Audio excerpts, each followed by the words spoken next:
আমার গোলাপ দুনিয়ার মধ্যে দাঁড়ায় দাঁড়ায় আমি মওলার জিকির করত। কেমন জিকির, কেমন জিকির। মসজিদে হাইয়া আলাস সালাহ, হাইয়া আলাল ফালাহ বলিয়া ডাক দেওয়া হলো। দুনিয়াতে আর কোনো কাজে তার মন বসে না, দুনিয়ার কোনো কাজের মধ্যে সে থাকতে পারলো না। দৌড়াইয়া ঠান্ডা পানি দিয়া ওযু করিয়া আমি আল্লাহর কুদরতি কদমে সিজদা লাগানোর জন্য দাঁড়ায় গেল। দাঁড়ায় পরিচয় দেয়, ডাক দেওয়ার মালিক তুমি বড়, তুমি সবচাইতে বড়। তোমার আগেও কেউ নাই, পরেও কেউ নাই, একমাত্র তুমি আমার মালিক, তুমি আমার খালিক, তুমি আমার হায়াত দাতা, তুমি আমার মৌত দাতা, তুমি আমার রিজিক দাতা। এই কথা বলিয়া আমি মাওলাকে আল্লাহু আকবার বলিয়া যখন হাত বাঁধলো, হাত বাঁধিয়া বললে সুবহানাকা আল্লাহুম্মা ওয়া বিহামদিকা ওয়া তাবারাকা ইসমুকা ওয়া তাআলা জাদ্দুকা ওয়া লা ইলাহা গায়রুক। দোয়া করিয়া বলল আউযু বিল্লাহ, বিসমিল্লাহ করিয়া সর্বপ্রথম জিকির আত্মাসে সূরাটা তেলাওয়াত করলো। এই তেলাওয়াতের শুরুর মধ্যে আছে আলহামদুলিল্লাহি রাব্বিল আলামিন।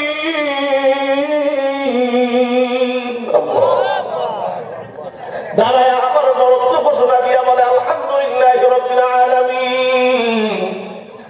বলে মালিক তুমি সমস্ত কিছু, সমস্ত তারিফ একমাত্র তোমার জন্য, তুমি তো সমস্ত জগতের প্রতিভা। এরে আমার মুহাব্বতের বাবা, আমার ভাই, বলেন তো নামাজের কয় সূরাত হয়? কয় সূরাত? 3 সূরাত হয়। কয় সূরাত হয়? 1 নাম্বার দাঁড়ানো, 2 নাম্বার বসা, বসাকে বলা রুকুকে বলা হয়, 3 নাম্বার সিজদা অর্থাৎ শোয়াকে ধরা হয়েছে। দাঁড়ানো, বসা এবং শোয়া অবস্থায়, এই অবস্থায় যে ব্যক্তিগুলো মালিকের জিকির করবে আমার মালিক কিয়ামতের ময়দানে ওই ব্যক্তিদেরকে জ্ঞানী বলে সম্বোধন করবে। সুবহানাল্লাহ। আল্লাযীনা যাকুরুল্লাহা কিয়ামা ওয়া কুউদা, যারা বসা অবস্থায় স্মরণ করবে কাকে? আওয়াজ দিয়ে বলেন কাকে? আল্লাযীনা যাকুরুল্লাহা কিয়ামা ওয়া কুউদা, বসা অবস্থায় স্মরণ করবে মালিককে। বসা অবস্থায় কেমনে স্মরণ করলাম? যখন তুমি আমি রুকুতে চলিয়া গেলাম আল্লাহু আকবার বলিয়া, ওই জায়গায় 3টা তাসবিহ পড়া লাগে। আসেনি না নাই? তাসবিহটা কি? সুবহানা রাব্বিয়াল আযীম। এই জায়গায় প্রশংসা কার? নিজের। এরে আমার মুহাব্বতের বাবা, আমার ভাই, ও আমার পরমার মা, মনেরা মনোযোগ দিয়া শোনো। রুকুতে যাইয়া গোলাম বলতেছে সুবহানা রাব্বিয়াল আযীম। রুকুতে যাইয়া পবিত্রতার ঘোষণা দিল একমাত্র মালিকের আল্লাহ। রুকুতে যাইয়াই শেষ না, এরপরে রুকু থেকে উঠিয়া সামি আল্লাহু লিমান হামিদা রব্বানা লাকাল হামদু বলিয়া আবার যখন সিজদাতে গোলাম চলিয়া গেল, সিজদাতে যাওয়ার পরে তাসবিহ আছে না নাই? কি তাসবিহ? সুবহানা রাব্বিয়াল আ'লা, সুবহানা রাব্বিয়াল আ'লা। সিজদাতে যায় মালিকের পবিত্রতার ঘোষণা গোলাম দেয়। এরে আমার মুহাব্বতের বাবা, আমার ভাই, তোমারে আমারে আমার মালিক কত সুন্দর একটা সিস্টেম করিয়ে দিল। দাঁড়ায় নামাজ পড়বা, রুকু করবা, সিজদা করবা, বসতে পারবা, শুতে পারবা, ঘুমাইতে পারবা, তুমি যা খুশি করতে পারবা, স্বাধীনতা তোমারে দিল। কিন্তু পৃথিবী সৃষ্টির শুরু থেকে আজ পর্যন্ত শুধু তাই নয়, কিয়ামত পর্যন্ত এমন এমন সৃষ্টি আমার আল্লাহর মালিক করেছেন যে সৃষ্টিগুলা যারা দাঁড় করায় রাখছে কিয়ামত পর্যন্ত দাঁড়ায় থাকবে। এমন সৃষ্টি আছে কি না নাই? এমন সৃষ্টি আছে যাকে শুধু সিজদায় দিয়া রাখছে, আছে কি না নাই? এমন সৃষ্টি আছে শুধু রুকু করবে, কিয়ামত পর্যন্ত রুকুই করবে। কিন্তু তোমারে আমারে কত দয়া করলো, যদি তোমারে আমারে কোনো ব্যক্তি যদি বলে তুমি সারাদিন দাঁড়ায় থাকো, তুমি থাকবো, আমি থাকবো, সুযোগ পাইলেই ফাঁকি দিয়া বসার চিন্তা আছে না নাই? কিন্তু মালিক এমনি ভাবে গাছগুলা বানায় রাখছে কিয়ামত পর্যন্ত তারা এই মালিকের জিকির করবে। এমন ভাবে পাহাড় গুলারে আত্মাহিয়াতুল সুরতে বসায় রাখলো, জমিন যেন নড়াচড়া না করে। কিয়ামত পর্যন্ত জমিন নড়বে না, কিয়ামত পর্যন্ত জমিনের উপরে বসে থাকবে আত্মাহিয়াতুল সুরতে। সাপ বিচ্ছু পোকামাকড় বানাইলেন সিজদার সূরাতে, রুকুর সূরাতে বানাইলেন, পত্নীকে বানাইছে মুসলমান, গরু মহিষ ছাগল ইত্যাদি ইত্যাদি। এরে আমার মহাব্বতের বাবা, আমার ভাই, ও আমার পর্দার আড়ালের মা বোনেরা, দুনিয়ার মধ্যে যদি মালিককে রাজি বানায় কবরে যাইতে পারো, দুনিয়ার মধ্যে মালিককে যদি খুশি বানায় কবরে যাইতে পারো, সঙ্গী হবে কবরে কে? আর যদি মালিকের নাফরমানি করিয়া কবরে যাই, মালিকের নাফরমানি করিয়া কবরে গেলে ধরা পড়া লাগবে কি লাগবে না? দুনিয়ার নিয়ম আছে মুসলমান। তুমি আমি কেসে বললে সিরাজগঞ্জ যশোর থেকে ঢাকা বিলের সুযোগ আছে না? নেই। ঢাকাতেও যদি তুমি হারিয়ে গেলে, সুপ্রিম কোর্টে হারিয়ে গেলে, আন্তর্জাতিক কোর্টে আপিলের সুযোগ আছে। কিন্তু এমন একটা কবরের যাত্রী, যেই কবরে একবার গেলে দ্বিতীয়বার ফেরত আসার সুযোগ আছে। জোরে বলে আছে। এরে আমার মুহাম্মদের বাবা, আমার ভাই, যে কথা বলতেছিলাম, কিয়ামতের ময়দানে জিকরুল্লাহ যারা জিকির করবে ওয়ালা, তাদেরকে জ্ঞানী বলে সম্বোধন করবেন কে? আল্লাহ কিয়ামতের ময়দানে জ্ঞানী বলে ডাকবেন, জ্ঞানী বলে ডাকবেন। জ্ঞানী বলে যদি ডাকে তাহলে জায়গা বুঝি সূর্যের নিচে হবে না, আরো সূর্য ছায়ার নিচে হবে। এরে আমার মুহাম্মদের বাবা, আমার ভাই, দুনিয়ার মধ্যে তুমি আমি শরীরে জামা লাগাই, পোশাক পরি, এই পোশাক একটা না 2 দিন 3 দিন পরিধান করলে ময়লা হয় কি হয় না? জোরে বলেন, হয় কি হয় না? এইরকম ভাবে বাবা, দুনিয়াতে আগমনের পর থেকে বুদ্ধি হওয়ার আগ পর্যন্ত, যখন তোমার আমার উপরে শরীয়তের বিধান চালু হয়ে গেলে, তখন থেকে নিয়ে আজ পর্যন্ত তোমার আমার উপরে শরীয়তের যখন মাদের হুকুম আদেশ জারি হয়ে গেল, তখন থেকে আজ পর্যন্ত কম বেশি গুনাহ করছি না করি নেই? কথা বলে না, করছি না করি নেই? এমন তো গুনাহ আছে সমাজের কেউ জানলে কিন্তু সমাজ থেকে বাহির করে দিত। এমন গুনাহ করলাম জীবনে মুসলমান, যে গুনাহের খবর বিবি জানলে বিবি থাকতো না, সন্তান পিতার পরিচয় দিত না, সন্তানের গুনাহের খবর বাবা মা জানলে কিন্তু সন্তানের পরিচয় দিত না। এমন গুনাহ জীবনে আসেনি না নাই?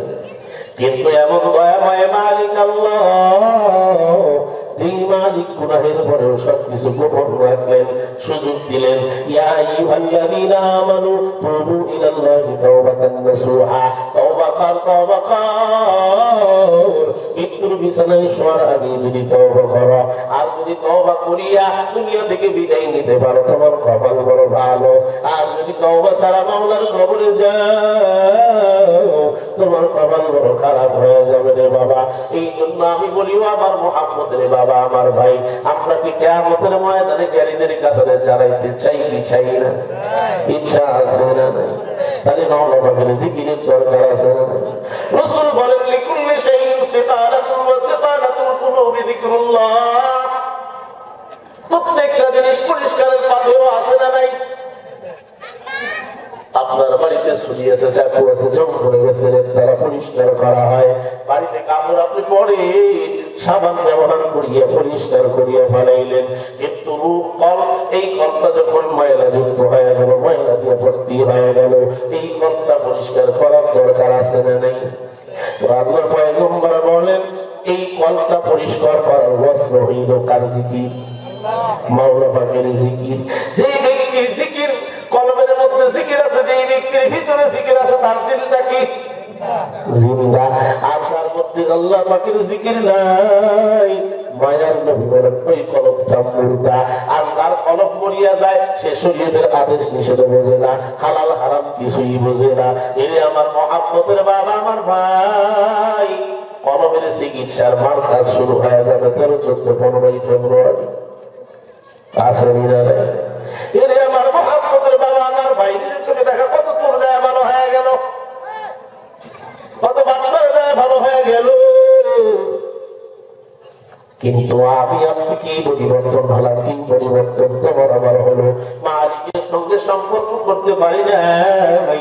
আজকে তওবা করে যে নিয়ত করে নিব, আখিরি মুনাজাতের পূর্বে তওবা করিয়া হুজুরের সাথে দোয়া করিয়া যাব। আজ থেকে আর গুনার কাম করব না, নেকের কাম ছাড়ব না। ইচ্ছা আছে না নাই? এর আমার